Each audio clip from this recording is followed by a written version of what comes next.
Olá pessoal, bem-vindos ao Homeoplace. Hoje vamos retomar o estudo de nossa matéria médica, agora com um medicamento mais do que atual. É um medicamento que eu considero como medicamento do milênio, o medicamento principalmente das nossas crianças. Essa homeopatia é chamada Saccharum officinale, que é a homeopatia de ninguém menos, ninguém mais que o açúcar. Bom, pessoal, antes de mais nada, eu acho pertinente falar um pouco sobre o açúcar e todos os seus malefícios. Há muito material disponível falando sobre isso, muitas pesquisas com grande, forte, na verdade, fortíssimo respaldo científico, tratando das mazelas do uso prolongado de açúcar, principalmente. Mas há algumas considerações que, apesar da maioria das pessoas já saberem, eu acredito que seja muito importante enfatizar que é a propriedade viciante do açúcar. Essa imagem aqui ao meu lado, ela mostra que o açúcar, ele incita, ele estimula regiões parecidas, com intensidade parecida com a da cocaína. O estímulo cerebral da cocaína é muito parecido com o do açúcar. Pessoal, esse dado por si só, ele já é muito alarmante. Só dessa observação nós já podemos chegar a outras conclusões, dentre elas que o açúcar, especialmente em excesso, ele é neurotóxico. Pessoal, Konstantin Hering, exatamente esse Hering que elaborou as leis de Hering que nós homeopatas procuramos seguir à risca para prognosticar, enfim. Hering, há mais de um século, ele já dizia que o açúcar era causa de maioria das doenças crônicas da época dele. O açúcar, pessoal, ele é altamente inflamatório. O açúcar, ele está por trás da acidificação do organismo. No ambiente ácido se desenvolvem todas as doenças conhecidas e desconhecidas. A contraparte disso, que é o organismo alcalino ele é hostil basicamente aos adoecimentos físicos. Então, no organismo alcalino não há cânceres, não há inflamações, não há infecções. O açúcar em excesso no sangue ele também é responsável por um fenômeno chamado glicação. E quem está perseguindo permanecer jovem por mais tempo, retardar o processo de envelhecimento, deveria prestar muita atenção no fenômeno da glicação. Pessoal, em suma, vou resumir aqui para vocês, o fenômeno da glicação é basicamente o seguinte: quando você ingere açúcar, especialmente levando em consideração o excesso de açúcar, uma dieta muito pautada em açúcar, quando você utiliza doses excessivas de açúcar, o sangue ele vai adquirir um aspecto parecido com um melado. Eu não sei se vocês já jogaram um punhado de açúcar na panela para ver o açúcar caramelizar, enfim, vocês percebem que o caramelo é muito viscoso. Então é algo parecido que ocorre no nosso sangue. Qual que é a relação disso com o envelhecimento? Bom, esse sangue viscoso, como ele tem uma viscosidade, uma densidade muito maior, ele acaba puxando algumas fibras que estão logo abaixo aqui da nossa pele. Ao repuxar essas fibras, as rugas começam a aparecer. Há outros processos por trás do aparecimento de rugas, pessoal, mas a glicação é um deles. Pessoal, além disso, nós já sabemos que o açúcar ele degenera os vasos sanguíneos. Portanto, o açúcar está por trás de maior parte dos adoecimentos envolvendo a corrente sanguínea, envolvendo o coração. O açúcar é, na verdade, o vilão por trás de um colesterol alto, como é comum hoje em dia, mais do que comum hoje em dia. Não são as gorduras, conforme alguns especialistas, entre aspas, costumam divulgar. Pessoal, eu considero o Saccharum como definitivamente a homeopatia do milênio. É muito pouco provável que nós não tenhamos pelo menos uma camada de desequilíbrio que não possa ser contemplada por Saccharum, tendo em vista o alto consumo de açúcar na atualidade. Para vocês terem uma ideia, principalmente um americano, um norte-americano especificamente, ele consome em um dia o que os seus antepassados consumiam em 6 meses, ou seja, o consumo de açúcar de forma global aumentou significativamente. Colegas, a pessoa que precisa de Saccharum officinalis, ela tem um agravamento após consumir açúcar, doces ou então um prato muito açucarado que seja, enfim, essa pessoa ela agrava a sua problemática geral depois de ingerir um doce. Ah, Letícia, como que esse agravamento se manifesta em nível comportamental? No caso das crianças, isso é muito mais visível, porque a criança ela costuma se tornar tão agressiva, a criança sacaram, ela se torna tão agressiva que muitas vezes ela pode partir para uma agressão física, pode praticar vandalismo, pode ser aquela criança que não obedece à autoridade de forma alguma. Já o adulto que precisa de sacaro, uma das principais características comportamentais dele é a insatisfação.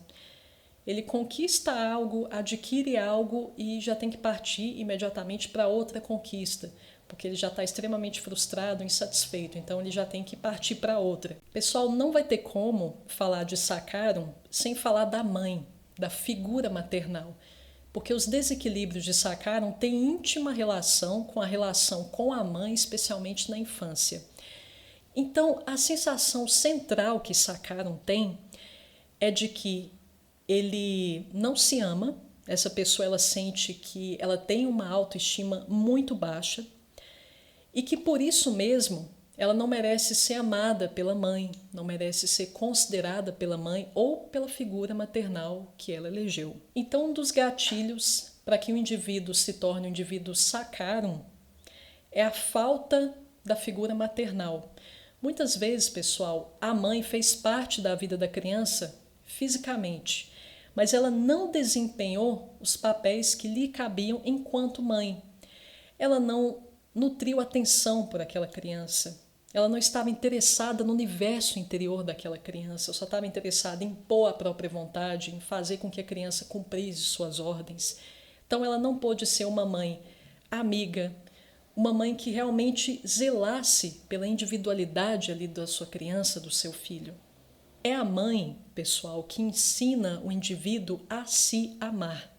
Então, uma boa relação com a mãe, uma relação de amor com a mãe, isso culmina numa capacidade de autovalorização, uma capacidade de se amar, de se querer bem. Esse é mais um motivo, pessoal, porque eu considero que a nossa sociedade atual ela é uma fábrica de gerar sacaros. Porque hoje em dia, as crianças elas são colocadas em creches, elas são colocadas em escolinhas muito jovens, bebezinhas muitas vezes. Antigamente, as crianças iam à escola com 7 anos, às vezes até 8 anos, demorava muito mais tempo para a criança sair ali do seio familiar, deixar um pouco a mãe. É por isso que eu digo, pessoal, eu sempre instruo as minhas clientes a não serem mães de forma alguma, caso elas não possam despender mais da metade do seu tempo do dia para a criança até ela completar 7 anos. Se ela não tiver essa disponibilidade, eu peço para ela não ter filhos em hipótese alguma. Sabe por quê, pessoal? Porque essa criança ela vai ter sequelas emocionais que a partir do momento que ela começar a crescer, se tornar um adolescente, se tornar um adulto, essas sequelas são muito difíceis de reverter e elas se manifestam especialmente no universo das relações, da afetividade. Então digo o seguinte, hoje em dia, ter um filho, para a maioria das mulheres, não estou querendo julgar, eu estou lançando um olhar distanciado aqui da situação, mas é como se hoje em dia as mães tivessem os filhos como um item da lista que elas vão riscando. Então elas querem colocar aquela criança no mundo, mas ao mesmo tempo elas não querem assumir tanta responsabilidade por aquilo. O filho ocupa o mesmo patamar que o apartamento que ela comprou, que o carro que ela comprou, enfim, eu percebo enormemente, muito arraigado na nossa mentalidade ocidental, esse tipo de distorção de valores. Letícia, por que você diz distorção de valores? Pessoal, a mãe, ela é um arquétipo. O que é um arquétipo? Não vou dar uma aula de psicanálise aqui para vocês, mas eu vou falar em resumo para vocês nunca mais se esquecerem o que é um arquétipo. Um arquétipo, segundo Jung, inclusive, o arquétipo é uma força primordial que habita o seu inconsciente, é uma força de uma extrema potência, é uma força fundamental que ela influencia o seu inconsciente e, consequentemente, a sua consciência e, por consequência, o seu comportamento de diversas formas sem que você se dê conta. Então, a mãe é um arquétipo, o lar é um arquétipo, o pai é um arquétipo.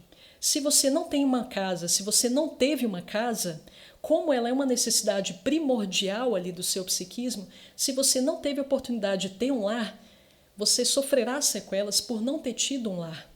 O pai, se você não teve um pai ou se o seu pai não desempenhou o papel que ele deveria, como provedor, como uma referência acerca de valores a serem incorporados, você sofrerá sequelas pela ausência do seu pai enquanto pai. E se você não tiver a mãe, você também sofrerá as sequelas por não ter tido o arquétipo da mãe. Então, o arquétipo é essa força primordial que, ao mesmo tempo, é uma necessidade primordial.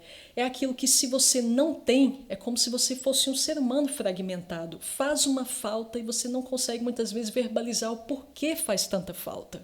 O pessoal sacaram, é uma homeopatia excepcional também para pessoas hipoglicêmicas. E a hipoglicemia é um quadro muito mais comum do que imaginamos. De repente, você próprio pode ser hipoglicêmico ou ter algum nível de hipoglicemia e não está ciente disso. Então, a hipoglicemia ela tem níveis, mas a maioria dos hipoglicêmicos são aquelas pessoas que elas têm um comportamento muito agressivo, elas ficam muito apáticas, ficam muito explosivas se a refeição principal, por exemplo, é adiada. Se ao invés de comer o horário habitual, aquela pessoa vai ter que comer um pouco mais tarde. Então, ela já começa a entrar em desespero, fica nervosa, enfim. Esse é um quadro de uma pessoa hipoglicêmica. Pode não ser aquele hipoglicêmico crônico, mas esse comportamento já configura nuances de hipoglicemia. Outro sintoma típico é aquela pessoa que ela fica fraca, ela tem vontade de desmaiar, ela tem até tremores quando ela passa um certo tempo sem comer. E outro ponto, pessoal, agora esse aqui é extremamente comum, beliscar o dia inteiro. A pessoa ela não consegue ficar sem beliscar o dia inteiro. E o que ocorre? Quando a gente tem esse péssimo hábito de ficar comendo ali sem parar, não tem um horário específico para fazer as refeições, o nosso corpo ele começa a se habituar a receber os chamados açúcares de consumo rápido, que nós encontramos tipicamente nos alimentos refinados que levam açúcar refinado e assim por diante. E o nosso metabolismo, pessoal, o metabolismo é algo que merece uma aula à parte, o metabolismo humano, porque o nosso metabolismo ele é muito sensível a hábitos. Então, se você está com o péssimo hábito de comer açúcar refinado, esses lanchinhos aqui e ali que contém açúcar ou contém amido, que vai ser quebrado e gerar glicose, consequentemente, se você tem esse hábito, seu metabolismo ele vai se acostumar a receber esse tipo de açúcar. Ah, Letícia, qual o problema disso? É que esse açúcar, como ele está ali muito disponível, não tem quase nenhum processo de quebra para que ele caia na corrente sanguínea, por isso que eu denominei de açúcar rápido. Ele vai ser consumido rapidamente. Daqui a pouco, você já sente que você precisa de mais açúcar. Por isso que eu disse que é o chamado açúcar rápido. Consequentemente, essa pessoa está o tempo todo com hipoglicemia. E notem, o Dr. Michael Lesser, que é inclusive um psiquiatra, ele disse que mais de 67% dos pacientes psicóticos que ele já atendeu eram hipoglicêmicos. A hipoglicemia, pessoal, ela tem uma correlação não apenas com a depressão, com a psicose em geral, mas ela também costuma estar por trás de um comportamento agressivo e de um comportamento antissocial. Outro exemplo de hipoglicêmicos, alcoólatras e viciados em geral, especialmente se essa pessoa ela é viciada em alguma droga que incita a adrenalina. Então vamos supor ali o alcoólatra, ou um viciado em alguma droga ali que aumenta os níveis de adrenalina. Ok, tomou lá o seu trago de cachaça, o nível de adrenalina vai subir. Quando a gente está com muita adrenalina nos nossos sistemas, colegas, o fígado ele vai começar a liberar glicose no sangue. Só que lembre-se, o metabolismo ele começa a se acostumar a determinados comandos. O corpo do viciado ele vai começar a entender que ele só vai estar com glicose no sangue quando ele fizer uso daquela droga, porque aí novamente nós entramos nesse ciclo. A droga incita o aumento de adrenalina, o aumento de adrenalina na corrente sanguínea de forma geral vai incitar a liberação de glicose do fígado. Então o corpo passa a associar glicose com o uso daquela droga. Se a pessoa não usa aquela droga, ela se sente hipoglicêmica. E pessoal, há muitas formas de compensar essa falta de afeto, esse amor que eu não recebi, principalmente da figura maternal. Há muitas formas de se compensar isso. as crianças, normalmente, elas demonstram com mais transparência esses mecanismos compensatórios. Só que o adulto já é um pouco mais sutil para construir essas válvulas de escape para compensar essa afeição. Claro, existem adultos doceiros e como existem adultos doceiros, mas, por exemplo, viciados em cigarro, pessoas que fumam muito não conseguem largar o cigarro. Normalmente, eu não digo que são todos fumantes, mas normalmente o cigarro, no caso do adulto, está substituindo o dedo que esse adulto chupava quando era criança. Por que essas crianças chupam dedo normalmente? Porque as crianças que chupam dedo o fazem? Normalmente, carência afetiva. Ou seja, são crianças carentes afetivamente que provavelmente vão precisar de saccharum. No caso da criança saccharum, ela não apenas tem esse hábito de chupar dedo, mas ela pode chupar a própria chupeta. Ela também pode ser aquela criança que leva tudo à boca, tudo a criança quer colocar na boca, ela quer colo o tempo inteiro, não dá sossego para a mãe. É aquela criança que fica querendo tocar em tudo, ter essa relação tátil com o seu ambiente. E voltando aqui ao adulto, o adulto ele pode se tornar um fumante para substituir o dedo que ele chupava lá na infância. Essa pessoa também, como eu disse no início, ela pode começar a consumir bens materiais desvairadamente. Pessoal, nós temos muitos exemplos desse tipo de comportamento na atualidade. A pessoa compra um apartamento, daqui a pouco quer comprar outro, não sabe nem porquê, não faz tanta diferença. Enfim, um apartamento idêntico, mas a pessoa quer mudar porque quer mudar, aquela insatisfação constante. Quer um carro novo, quer trocar de carro, também não tem ideia do porquê, por mero modismo, daqui a pouco se sente insatisfeito de novo, enfim. Indivíduos saccharum são eternamente insatisfeitos, inclusive, pessoal, no universo afetivo. Então, saccharum, ele está ali com o parceiro, está ali se relacionando, daqui a pouco ele literalmente enjoa da pessoa, não quer saber da pessoa porque ela deixou de ser uma novidade. Então, ele precisa de um novo docinho. Que docinho vai ser esse? Outro parceiro afetivo. Enjoou do doce, vou providenciar outro parceiro. Essa pessoa, ela não cria raízes. Só que a personalidade saccharum, colegas, como maior parte das personalidades homeopáticas, tem uma contraparte. Então vocês podem encontrar indivíduos extremamente carentes, mas vocês também podem encontrar indivíduos que são carentes, mas não demonstram, não evidenciam essa carência. Ou seja, tem pessoas saccharum que elas vão rejeitar o contato, elas são aversas ao contato. Normalmente, essas pessoas têm mais resistência a uma abordagem mais íntima, um contato. Elas costumam dizer, quando você se aprofunda ali na toma de caso, elas acabam desabafando que elas se evadirem, evitarem o contato com outra pessoa, é porque elas sabem que elas vão se entregar demais. E ao se entregar demais surge o medo, que é o medo de ser frustrado, o medo de ser ferido, o medo de ser machucado. Então você pode achar a personalidade saccharum que ela vai demonstrar as carências dela, estão bem evidentes, e a personalidade que ela não demonstra essa carência de forma alguma. Existe a carência, mas você precisa cavar um pouquinho para acessar essa característica na pessoa.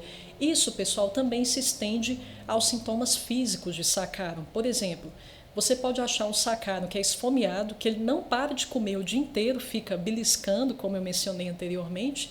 Você pode achar alguns que não comem nada, que tem inclusive propensão à bulimia e à anorexia. Você pode achar aquele saccharum que bebe água o dia inteiro, que morre de sede, mas você pode achar o oposto também, aquela pessoa que aparentemente ela não tem sede. Você pode encontrar uma criança que quer colo o tempo inteiro, que não quer colo. Você pode encontrar um saccharum sensível à dor, ou então aparentemente muito robusto para a dor, que diz que a dor não afeta. Você pode encontrar essas duas possibilidades também. O que é bem comum, pessoal, é que saccharum coma o dia inteiro, fique beliscando. Geralmente são pessoas que têm muita sede, mas lembre-se que pode existir a versão oposta. E tem outra característica aqui, que é a fome pela manhã. Mas lembre-se, como tem a contraparte, tem saccharums também que não sente fome nenhuma de manhã. Mas o mais comum é que sejam pessoas esfomeadas pela manhã. Algumas pessoas podem argumentar, Letícia, mas se o açúcar é esse vilão todo, se causa tanto distúrbios psicológicos, se aprofunda tantas carências no ser humano, a solução é recomendar uma dieta livre de açúcar. Pessoal, a mudança na dieta, ela deve ser, na verdade, não o primeiro passo, mas o segundo. Porque veja bem, se você está diante de um saccharum, a carência dele é compensada no doce. Se você, de cara, já recomenda uma dieta restrita em relação ao açúcar, perceba que essa pessoa fica sem essa válvula de escape. Consequentemente, o que vai ocorrer com ela?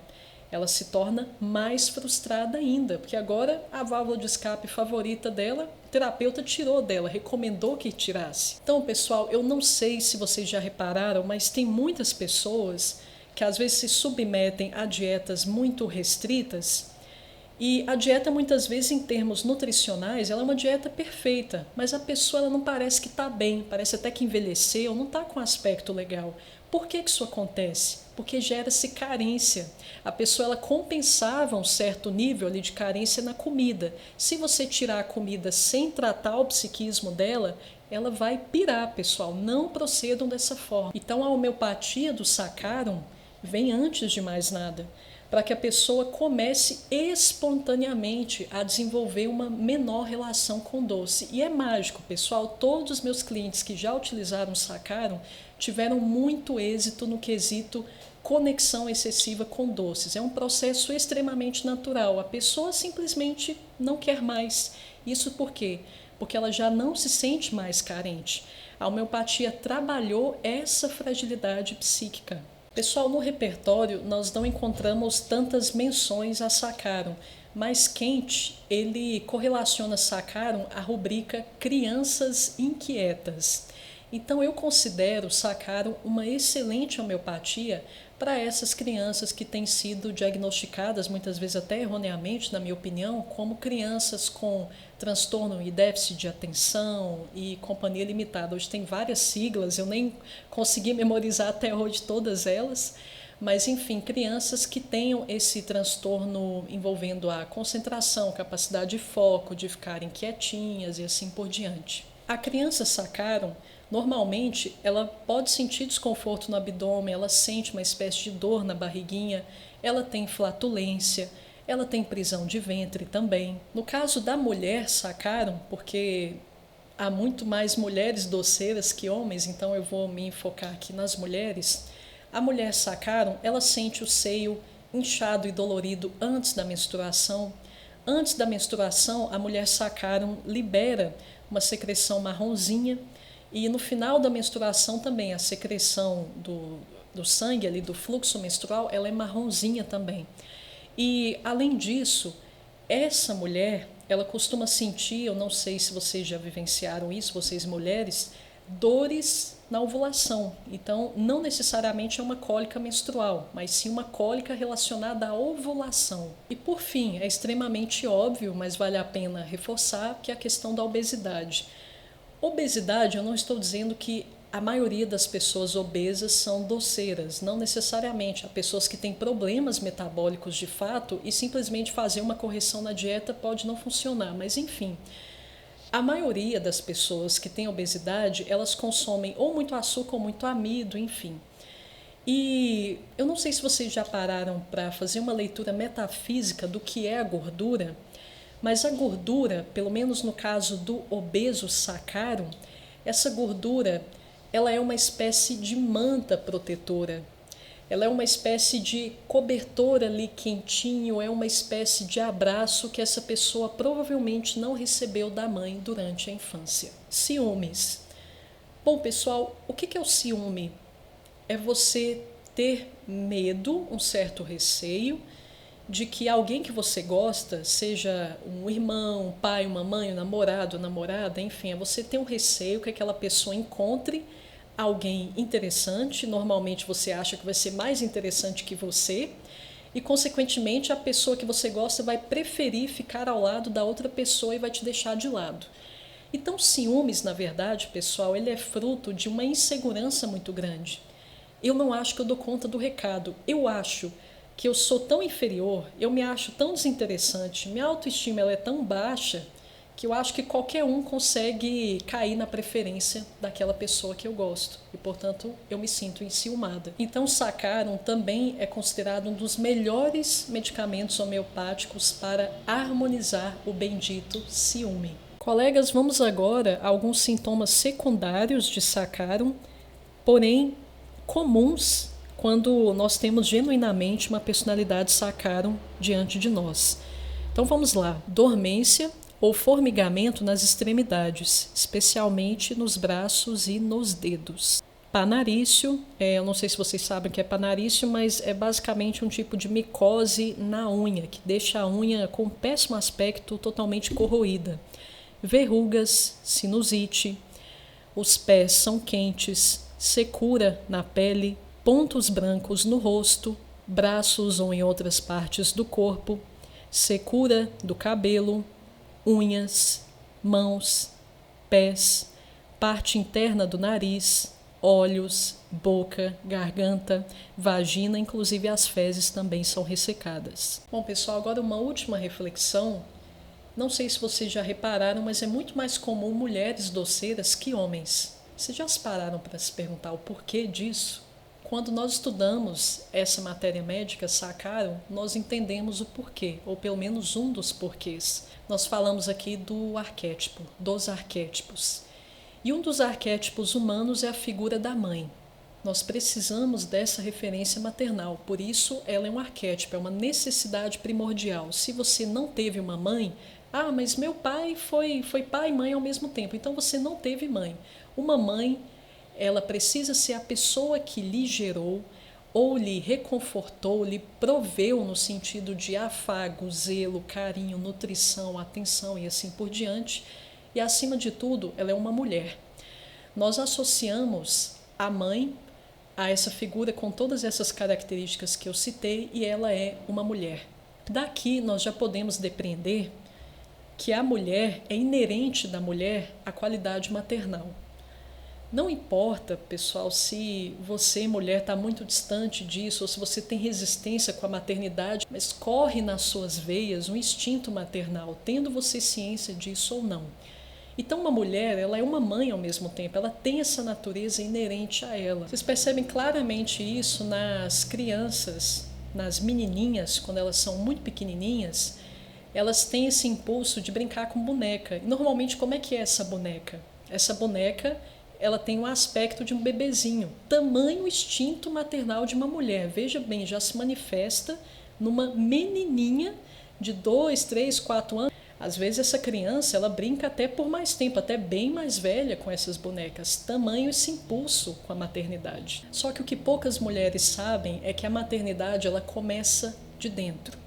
O que eu quero dizer com isso? É que antes de ser mãe do outro, antes de cuidar do outro, você cuida de si. Você não pode, pessoal, transbordar. Um vaso, ele não transborda com alguma coisa que ele não tem. Então, à medida que você começa a se amar, à medida que você começa a se preservar, que você começa a se gostar, a se valorizar, isso transborda de você. Aí sim, quem está ali no seu meio começa a tirar proveito daquilo que você está oferecendo, da maternidade que pulsa de você, de dentro para fora. Letícia, mas o que isso tem a ver com a maioria das mulheres serem doceiras? Pessoal, porque o problema, ele nasce justamente aqui. As mulheres, elas perderam essa capacidade ou deixaram de perceber a importância de se amar primeiro. Maioria esmagadora das mulheres aqui no Ocidente hoje em dia, elas têm críticas muito pesadas em relação a si mesmas. E em função desses inúmeros defeitos que elas veem em si mesmas, elas não se acham dignas de se amar. Consequentemente, a mulher contemporânea, ela é potencialmente uma personalidade Saccharum. Porque ela pode ter até tido ali a sua mãe cuidando dela, muitas vezes ela até tinha uma boa conexão com a mãe, enfim. Mas ela não foi mãe de si mesma, ou seja, faltou uma mãe aqui na equação. E o problema, ele vai se tornando muito mais complexo com o passar do tempo, porque isso, na verdade, é uma consequência do legado dos nossos antepassados. Porque como as mulheres, elas vêm se desvinculando cada vez mais da sua feminilidade, elas não sabem mais como transmitir isso para suas filhas. Então se eu tiver uma filha que, como eu já tenho deficiências em relação ao feminino, eu não sei como instruir a minha filha acerca de como ela deve se amar. Eu não sei transmitir esse conhecimento. E quem tem que transmitir isso para ela sou eu, que sou a mãe dela. Eu tenho essa capacidade inata de conscientizá-la a esse respeito, de instruí-la, de ensiná-la como fazer, como desenvolver esse amor próprio. Mas agora não faz sentido algum nós apontarmos dedos, porque a minha avó não zelou de mim, minha mãe não zelou de mim, enfim. Não adianta nada a gente apontar dedos, até porque estaríamos julgando os nossos antepassados e, além disso, nós podemos parar esse ciclo. Ok, podemos ter sofrido de diversas formas na nossa criação, mas a gente não precisa necessariamente passar isso para frente, a gente pode começar a fazer diferente. Pessoal, muito obrigada por terem me acompanhado até aqui.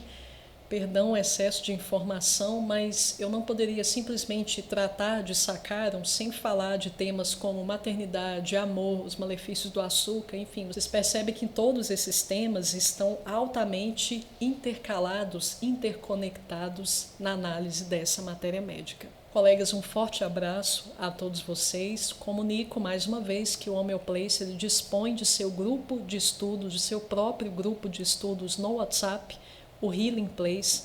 Desejando ser incluso, basta enviar um e-mail aqui nesse e-mail que consta aqui abaixo, solicitando a sua inclusão, incluindo o seu número de celular. Forte abraço, pessoal. Até a próxima.